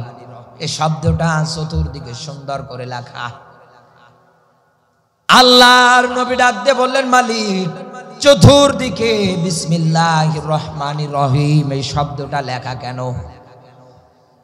আল্লাহ পাক ডাক দিয়ে বলে, আমার হাবিব দুনিয়ায় যারা প্রত্যেকটা কাজের শুরুতে বিসমিল্লাহর আমল একাধারে করবে, এই মানুষগুলো যদি মারা যায় আর আমি যা কর্মসূচি দিয়েছি এগুলোর প্রতি যারা ইস্তেকামত যদি করতে পারে, টিকে যদি থাকতে পারে, এই দুনিয়ার ময়দান ত্যাগ করার পরে আমার কাছে যখন আসবে, আমি আল্লাহ এই মানুষগুলোকে হাউজে কাউসারের পানি দেব। আপনার জীবনে আপনি মিলিয়ে দেখেন তো, এই দুনিয়ার ময়দানে আপনিও মনে করেন সম্পদ হলেই মনে হয় আমার জীবনটা সফল, আমার সন্তানাদি বেশি, শেষ বয়সে মনে হয় এরা আমার জীবনটাকে ভালোভাবে পার করতে দেবে। আপনি তাকিয়ে দেখেন বন্ধু, বাংলাদেশে গতকাল এবং আজকে দুই দিন মিলে টপ নিউজ বলছি, একজন মাদ্রাসার অধ্যক্ষের সন্তান দুপসাসিয়া বগুড়ার ওই সাইটের দিকের একজন মাদ্রাসার তিনি অধ্যক্ষ, তাও ফাজিল মাদ্রাসার। যারা সন্তানদের দিনে গর্ব করেন কোরআনের জ্ঞান না দেওয়ার কারণে, যারা গর্ব করেন মানুষের মতো মানুষ না বানানোর আগেই, এই 2 দিনে নিউজ এসেছে 2 দিনে 2টা ছেলে নিজের হাতে তার মাকে জবাই করেছে। আপনি ইন্টারনেটে দেখেছেন কিনা আমি জানি না। এই দুপসাসিয়া বগুড়ায় যেটা করেছে, আমি তো দেখার পরে আমার চোখে পানি আটকাতে পারি নাই। কারণ আমি যখন এক জেলা থেকে আরেক জেলায় একাধারে সফর করতে শুরু করে দেই, আমার সবার মনে পড়ে আমার মায়ের কথা। আমার এত মায়ের কথা মনে পড়ে, মাঝে মাঝে গাড়িতে টিস্যু পেপার নিয়ে মায়ের গজলগুলো যখন আমি শুনি, গাড়ির মধ্যে আমার চোখ দিয়ে এমনি পানি চলে আসে। আর নিউজটা যখন দেখেছি আরো তো পানি চোখে বেশি আসে। যে কি সন্তান, একজন মাদ্রাসার অধ্যক্ষ, সামান্য হাত খরচের টাকা আর প্রেম করে একটা মেয়ের সঙ্গে, এটার কারণে বাড়িতে ওকে শাসন করার কারণে ওর মাকে মেরে ঘরের মধ্যে ডিপ ফ্রিজ ছিল, ওই ডিপ ফ্রিজের মধ্যে ভরিয়ে দিয়েছি। কুরল দিয়ে জালনা দরজায় যত আলমারিয়া ছিল সব জায়গাগুলোর মধ্যে একাধারে আঘাত করেছে। ও ডাকাতির একটা প্ল্যান সাজিয়েছিল যে বাড়িতে ডাকাতি করতে এসে আমার মার মেরে ফেলেছে। একটা পর্যায়ে এদিক ওদিক ফোন করে বলছে আম্মু তো বাড়িতে নেই, আম্মুর কোথাও খুঁজে পাওয়া যাচ্ছে না। বাবা এসেছে, মামারা এসেছে, আসার পরে তাকিয়ে দেখছে সর্বনাশ, বাড়িতে তো মনে হয় ডাকাতি হয়েছিল। পরে ও নিজে ডিপ ফ্রিজ খুলে বলছে এখানে আম্মু আছে, এখানে মেরে রেখে গিয়েছে। নিজে মারলো, নিজে নাটক সাজালো, নিজে ডিপ ফ্রিজে ঢোকালো। পুলিশ আসলো, তাদের কাছে মুখ জবানি এটাই দিল, বাড়িতে ডাকাতি করতে এসে আমার মাকে মেরেছে, আমি বিচার চাই। এমনকি ওর ফেসবুক অ্যাকাউন্টে পর্যন্ত ও স্ট্যাটাস দিয়েছে, ওর মায়ের মোবাইল নাম্বার উল্লেখ করে বলছে আম্মু এই শব্দটা থেকে আর কোনোদিন কল আসবে না। অথচ র্যাবেরা যখন তদন্ত শুরু করে দিলেন, ওকে যখন জিজ্ঞাসাবাদের জন্য নিয়ে গেলে, তখন ও স্বীকার করতে বাধ্য হয়েছে যে আমার মাকে আমি নিজে মেরেছি। কারণ দুইটা, এক নম্বরে আমি অনলাইন ক্যাসিনো খেলতাম, জুয়ো খেলতাম, এই জন্য বাবার পকেট থেকে টাকা চুরি করেছিলাম, যার কারণে মা দেখে বাবাকে বলেছিল আমাকে শাসন করেছে, এরপরে আমি একজনের সঙ্গে রিলেশনশিপে আছি, এটাও বাবাকে বলেছে, এই জন্য আমার বাবা আমার শাসন করেছে। তখন থেকে মায়ের প্রতি আমার একটা ক্ষোভ। আর ওই দিন মাদ্রাসা থেকে বাড়ি আসার পরে যখন দেখেছি মা একা বটি দিয়ে সবজি কাটতেছে, আর দেরি করিনি, পিছন দিকে এসে আগে জবাই করে ফেলেছি। এই 2 দিনে 2টা ছেলে এরকম 2টা মাকে মেরে ফেলেছে। এই দুনিয়ায় সন্তান নিয়ে গর্ব করলেই হবে না যে আমার 3 সন্তান, আমার 3 ছেলে, আমার 3 মেয়ে, আমি 3 জান্নাত। শেষ বয়সে আমার সন্তান আমার হাল ধরবে, ঘোড়ার ডিম ধরবে। এই দুনিয়ার ময়দানে এই কোরআনের জ্ঞানে যদি আপনি তাকে জ্ঞানান্বিত করতে না পারেন, দেখবেন আপনার ওই সন্তান ওদের মতো আপনাকেও জবাই করতে দ্বিধাবোধ করবে না। এই কথা বলে আবু লাহাব এটাই করেছিল। ও ধন সম্পদ দিয়ে বড়াই করত। আল্লাহর ব্যাখ্যা, আল্লাযী জামা মালা ওয়া আদাদা। দুনিয়ায় যারা ধন সম্পদ জমা করে, বারবার গণনা করে, জবান দিয়ে উচ্চারণ করে বলে ইয়াহসাবু আন্না মালাহু আখলাদা, এ ধন সম্পদ টাকা পয়সাগুলো আমাকে জমিনে স্থায়ী করবে, আমাকে বড় করবে, আমাকে সম্মানিত করবে। আল্লাহ পাক বলেন না, এই দুনিয়ার ময়দানে যারা ধন সম্পদ টাকা পয়সা জমা করে আর বারবার গণনা করে আর চিন্তা ভাবনা করে যেগুলো আমাকে জমিনে টিকাবে, স্থায়ী করবে, আল্লাহ পাক বলে এদের জন্যই জাহান্নামে হুতামায় আমি আল্লাহ বানিয়েছি। আমার বন্ধুরা, সন্তান সন্ততির ব্যাপারে কোরআনে কারিমের শুধু একটা ব্যাখ্যা না, আরো ব্যাখ্যা আছে, আমি আপনাকে দিচ্ছি। কিয়ামতের দিন আপনি যখন বিপদে পড়ে যাবেন, একটা মাত্র নেকির জন্য ভাইয়ের কাছে যাবে সবার প্রথম মানুষ। কারণ কিয়ামতে মানুষ বিপদ থেকে মুক্ত হওয়ার জন্য সবার প্রথম চলে যাবে তার ভাইয়ের কাছে। সূরা আবাসার ব্যাখ্যা, ইয়াউমা ইয়াফিরুল মারউ মিন আখি ওয়া উম্মিহি ওয়া আবি ওয়া সাহিবাতি ওয়া বানি। 1 নম্বরে মানুষ চলে যাবে ওর ভাইয়ের কাছে। কেন যাবে? কারণ আমার পরিবারে আমরা 3 ভাই, আমি সবার ছোট। আমি যদিও কোনো জায়গার মধ্যে অপরাধ করে বাড়ি আসি, আসার পরে আমার ভাইয়েদের সামনে যদি কান্না করে বলি ভাই অমুকের ছেলে আমার ধরে পিটিয়েছে, মেরেছে, আমার ভাই আগে হাত ধরে বলবে চল অমুকের ছেলের বাড়ি চল। ও কেন তোর গায়ে হাত দেবে? বাবার কাছে গেলে বাবা তো আগে পিটাবে, তুই মারামারি করতে যাবি কেন? মায়ের কাছে গেলে মা তো আগে পিটাবে, কিন্তু ভাই দেখবে না, ভাই হাত ধরেই বলবে চল আমি দেখছি। একথা বলে না কেন? দুনিয়ার এই আত্মবিশ্বাস নিয়েও মানুষ মরণের পরে সবার প্রথম ভাইয়ের কাছে যাবে। এই জন্য আল্লাহ ভাইয়ের ব্যাখ্যা আগে দিয়েছেন। ডাক দিয়ে বলবে ভাই একটা মাত্র নেকির অভাব, একটা মাত্র নেকি তুমি আমাকে দাও, দিলে পরে আমি জান্নাতে যেতে পারবো। কোরআনের ব্যাখ্যা, ভাই ভাইকে দেখা মাত্রই ইয়াফিরু, খিচ্ছে দৌড় মারবে। বাঘ দেখলে সাপ দেখলে মানুষ যেমন ভয়ে দৌড় মারে, আপনার ভাই আপনাকে দেখলে সঙ্গে সঙ্গে দৌড় মারবে। আপনি ওই জায়গার মধ্যে দেখবেন আমার বাবা, চলে যাবেন বাবার কাছে, বাবাও আপনাকে দেখার পরে দৌড়াবে। চলে যাবেন মায়ের কাছে, মাও দৌড়াবে। যার সঙ্গে এতদিন ঘর সংসার করেছেন আপনার স্ত্রী, এই স্ত্রীর কাছে যখন যাবেন স্ত্রীও দৌড়াবে। আপনার সন্তানদের কাছে যখন আপনি যাবেন, আপনাকে দেখা মাত্র আপনার সন্তানেরাও পালাবে। বলেন তো দিন শেষে আপনার এত কিছু মনে হয় যে এটা আমার ওটা আমার, দিন শেষে একটাও কি আপনার? একথা বলে না কেন? চোখ বন্ধ হয়ে গেলে সব শেষ। নিজের এত সুন্দর বউটাও থাকবে না, আরেকজনের ঘরের বউ হবে। এক কথা বলে, আপনার জায়গা জমি কে কোন দিকে ভাগ বাটা নিয়ে খেয়ে ফেলবে। হিসাব মিলিয়ে চিন্তা ভাবনা করে আপনি আমাকে কথার অ্যান্সারটা দেন। দুনিয়ার ময়দানে সম্পদ বলতে শুধু টাকা পয়সা সম্পদ না, জমি জামাই সম্পদ না, এই চেয়ারটাও একটা সম্পদ। একথা বলে না কেন? এই চেয়ার পাওয়ার পরে আপনি যদি মনে করেন আমাকে আর ওঠা লাগবে না, আল্লাহ বলেন না, এই চেয়ারের মধ্যে চিরদিন তুই থাকবি না, কারণ এটাও একটা সম্পদ।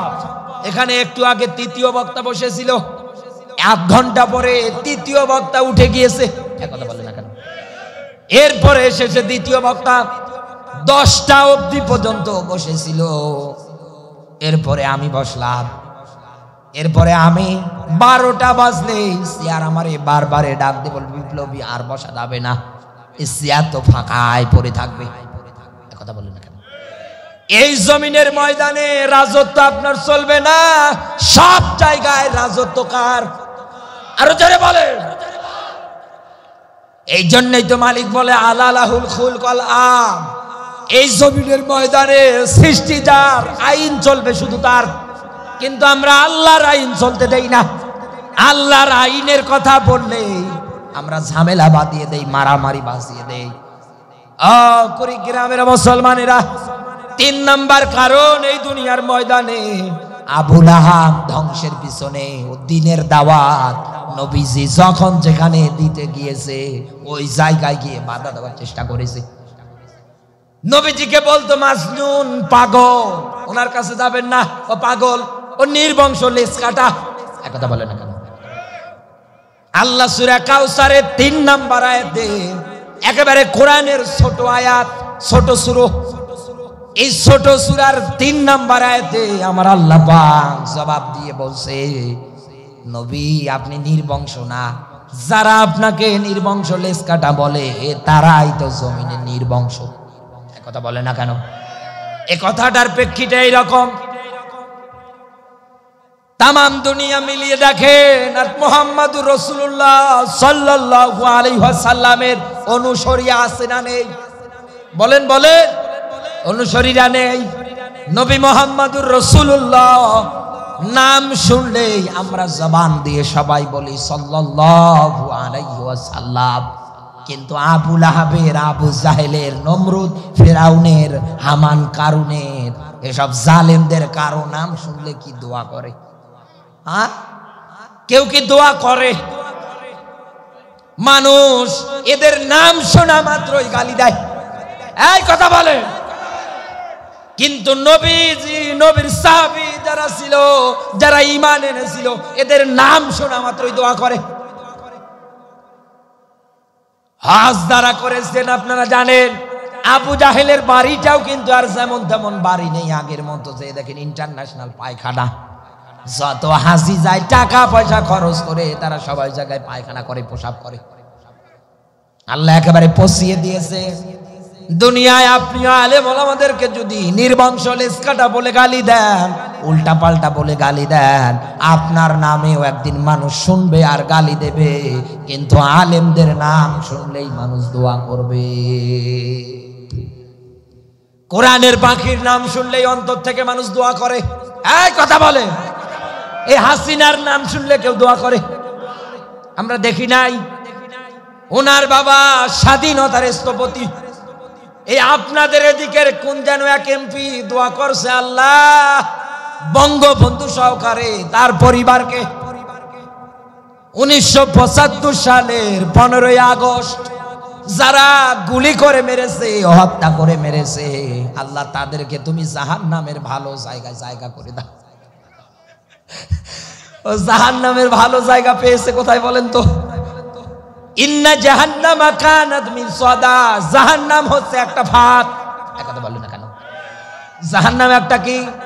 আরে বলছে আল্লাহ জাহান্নামের একটা ভালো জায়গায় জায়গা করে দাও।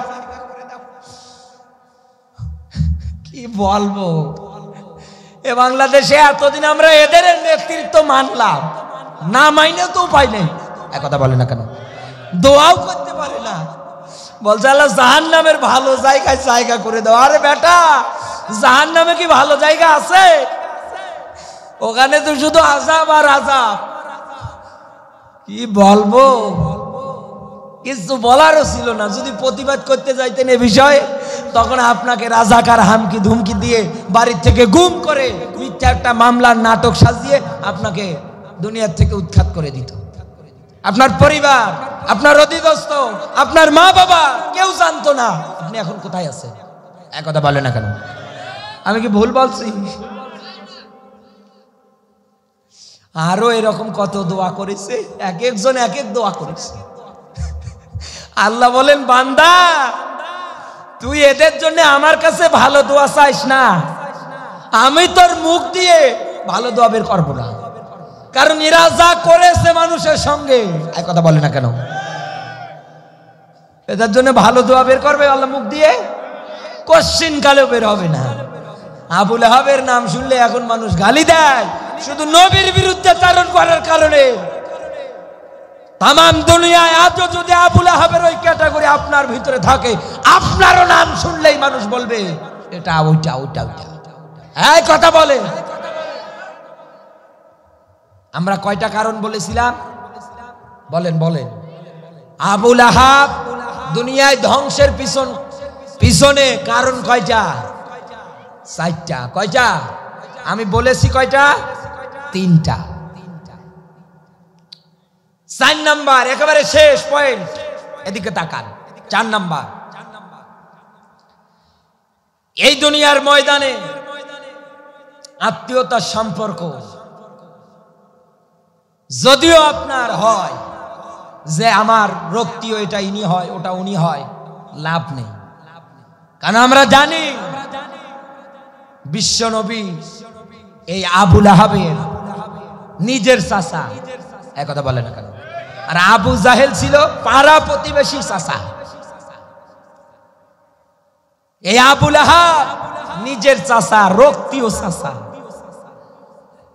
যে পরিমাণ কষ্ট দিয়েছে রাসূলুল্লাহকে, আত্মীয়তার সম্পর্ক হওয়ার পরেও, ভাতিজা হওয়ার পরেও জ্বালিয়েছে, কষ্ট দিয়েছে। রাসূল যদি সেজদায় যেতেন, মরা উঠে নারী ভরিগুলো এনে চাপিয়ে দিতেন। রাসূল যে বাড়িতে ঘুমাতেন, থাকতেন, ওই বাড়ির দরজায়, ওই বাড়ির আঙ্গিনা, ওই বাড়ির আশেপাশে মরা উঠে এরকম বিশ্রী দুর্গন্ধযুক্ত কিছু নিয়ে যে ফালিয়ে দিয়ে আসতেন, ময়লা করে আসতেন, যাতে করে সে দুনিয়ায় কষ্ট পায়। এক কথা বলে না কেন? এক কথায় এরকম হাজারো কষ্ট একাধারে দিয়েছে। নিজের রক্তীয় আত্মীয়তার সম্পর্ক হলেই শুধু হবে না, আপনি কিয়ামতে বাঁচতে পারবেন না। তার বাস্তব আবু লাহাব। এক কথা বলে না কেন?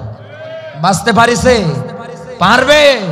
আল্লাহ তাকে জাহান্নামের লেলিহীন শিখা আগুনের মধ্যে দগ্ধ করবে। এই 4টা পয়েন্টের মধ্যে বারবার একটা কথা এসেছে, কষ্ট দেওয়া, নির্যাতন করা, অত্যাচার করা, জুলুম করা। এ ব্যাপারে আমি আপনাকে আর একটা আয়াত বলছি, মনোযোগ আছে তো বাজান? বলবো বলবো, বাস্তবে মিলিয়ে দিয়ে যাই কথাগুলো, না হলে আবার মন খারাপ করবে।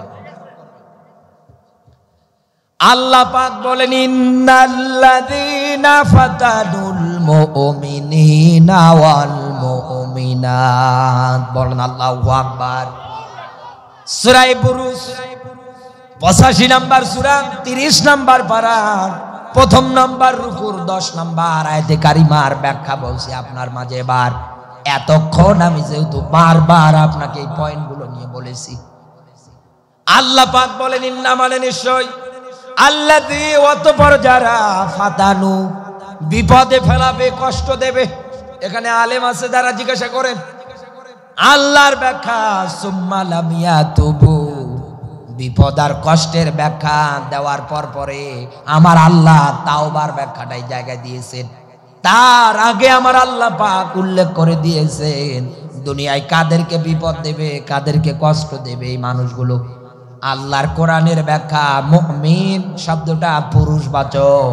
2 নাম্বারে আল্লাহ ব্যবহার করেছে মুমিনাত শব্দটা স্ত্রীবাচক। আল্লাহর ব্যাখ্যা, এই দুনিয়ার ময়দানে মুসলিম নর এবং নারীদেরকে যারা বিপদে ফেলাবে, কষ্ট দেবে, সুম্মা লাম ইয়াতুবু, এই মানুষদের ব্যাপারে আল্লাহ এই জায়গার মধ্যে তাওবার ব্যাখ্যা উঠিয়ে দিয়েছেন। কেন দিয়েছেন?